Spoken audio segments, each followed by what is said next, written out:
ఏం పర్వాలేదు అని దర్జాగా ఆ ఓడలో సీటు దొరక్కపోయినా, సీటు దొరకలేదు. దొరకకపోయినా ఇది దేవుని చిత్తం కాదని ఆయనకు అనిపిత్తన్నా, ఏం కాదులే, దేవుని చిత్తం కాకపోతే ఏమైంది, ప్రయాణం చేయలేమా అన్నాడు. ఆ ఓడ అడుగున పోయి పండుకున్నాడు వాడు. ఎట్టయినా నేను చేత్తా చూడని. దేవుని చిత్తం కాకుండా, దేవుని ఆలోచన లేకుండా, దేవునికి కష్టంగా, దేవుని చిత్తానికి కష్టంగా, నువ్వు వెళ్తున్న సహవాసానికి కష్టంగా, నువ్వు బ్రతుకుతున్న జీవితం నీ కుటుంబానికి కష్టంగా, ఎవడు ఏడబోయిన పర్వాలా, నేను మాత్రం ఇంతే ఉంటా, నేనిట్నే బతుకుతా, నేనిట్నే నడుస్తా, నేనిట్నే జీవిస్తా అన్న ఆలోచనతో నడిపించబడుతున్న వాళ్ళు ఈ కాలంలో కూడా చాలామందే ఉన్నారు. అంత కష్టంగా ఉన్నా ఆ ఓడలో ప్రయాణం చేయటానికి ఇష్టపడ్డాడు. కానీ దేవుని చిత్తం కానిది నా జీవితంలో నేను చేయను, దేవునికి నచ్చని కార్యాలు నా జీవితంలో నేను చేయను, అది ఎంత కష్టమైనా దేవునికి ఇష్టమైన వ్యక్తిగానే నేను బ్రతుకుతానన్న ఆలోచన యోనాకు లేకుండా పోయింది. ఈ రోజున అందరం దేవుని పిల్లలమే, కానీ దేవుని చిత్తం ఏంటో మనం తెలుసుకోలేకపోతున్నాం. దేవునికి నచ్చినట్టుగా మనం బ్రతకలేకపోతున్నాం. మనుషులకి నచ్చినట్టుగా బతకాలని కోరుకుంటున్నాం. చూడండి, ఇంట్లోనే చింపిరి గుడ్లు వేసుకొని తిరుగుతాం, బయటకు వచ్చి నాకు ఎట్ట తిరుగుతాం, అయ్యే చింపిరి గుడ్లు వేసుకొని వస్తారా బయటికి, ఏంది అడ్డు చూస్తారు, చెప్పరేంది, రారా, అసలు మొత్తం అబ్బో సోనియా గాంధీ చెల్లిలాగా వస్తుంటుందా బయటికి. జనాలు అందరూ అనుకుంటారు కూడే లేదు కానీ ఎచ్చులు మామూలుగా కాదు అసలు, ఏమకే ఇంటి మీ చెత్తే ఉండదు కానీ బోయచ్చులు పడతారు వీళ్ళు అన్న జనాలు అన్నా, బయట మాత్రం దర్జాగా ఉండాలి, మనుషుల కంటికి తక్కువ ఉండకూడదు, మనం మంచిగా కనపడాలి. ఏమండి, ఒక మాట చెబుతా, మనుషుల కంటికి నువ్వు మంచిగా కనిపించిన అనుకో, ₹1 నీకు ఇస్తారా? మనుషుల కంటికి నువ్వు చక్కగా కనిపించావు అనుకో, నేను పొగుడతారా? మనుషుల కంటికి నువ్వు చక్కగా కనిపించావు అనుకో, నీకు ఏ రకమైన సహాయం చేస్తారా?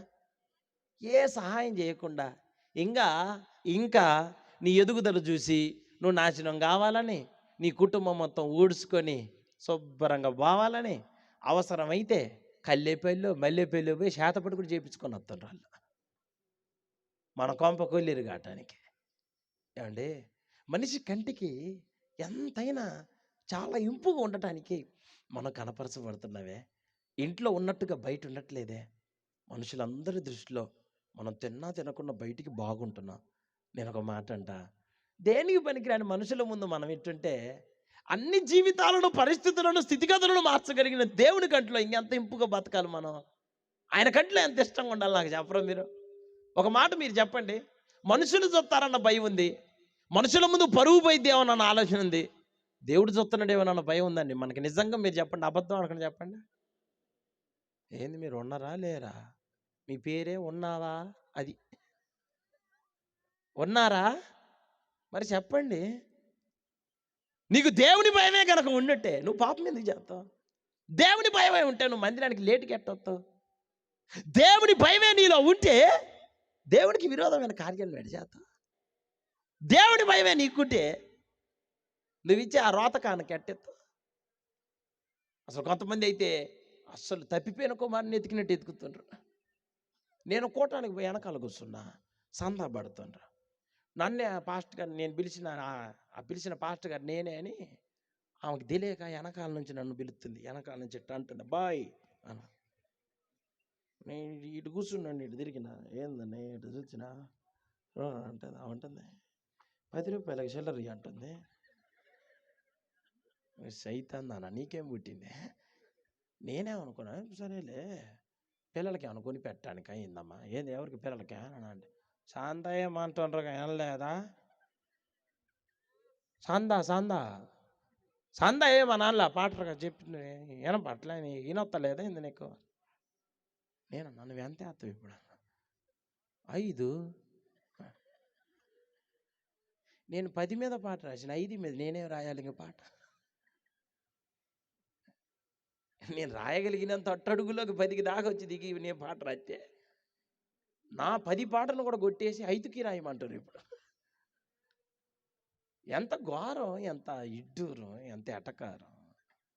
నీకు నిజంగా దేవుని కంట్లో నేను ఒక శ్రేష్టమైన బిడ్డగా ఉండాలి అన్న ఆలోచన ఉంటే, ఏమండి నాకు ఓ మాట మీరు అందరూ యథార్థంగా చెప్పండి, ప్రాణం అయ్యే పరిస్థితి అయితే ఎన్ని లక్షలు ఎన్ని వేలైనా తీసి హాస్పిటల్లో పెట్టి ఖర్చు పెట్టి చూపించుకుంటున్నావా లేదా?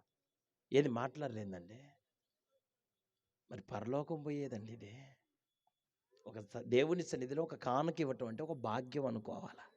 ఇట్లాంటి సభలు పెట్టారంటే మా ధన్యత అనుకోవాలా. ఈ సభలలో ఎక్కడైనా పరిచర్య చేయటం మీకు అవకాశం దొరికిందంటే అది మా జీవిత సార్థకత అనుకోవాలా. కుటుంబాలు వచ్చి ఊడ్చేవాళ్ళు ఊడవాలా, వేసేవాళ్ళు వెయ్యాలా, తీసేవాళ్ళు దియ్యాలా, చేసేవాళ్ళు చెయ్యాలా. ఇది మీకు సంవత్సరం అంతా ఉంటుందా? ప్రతి నెల ఉంటుందా? మాట్లాడరేందండి. ఇట్టేం కాదుగా. మీకు ఎప్పుడు ఉంటుంది ఇది? సంవత్సరానికి. నువ్వు దేవుని కంటిలో ఒక యోగ్యమైన బిడ్డగా నువ్వు కనపడాలంటే, దేవుని కంటికి ఒక శ్రేష్టమైన బిడ్డగా నువ్వు మిగిలిపోవాలంటే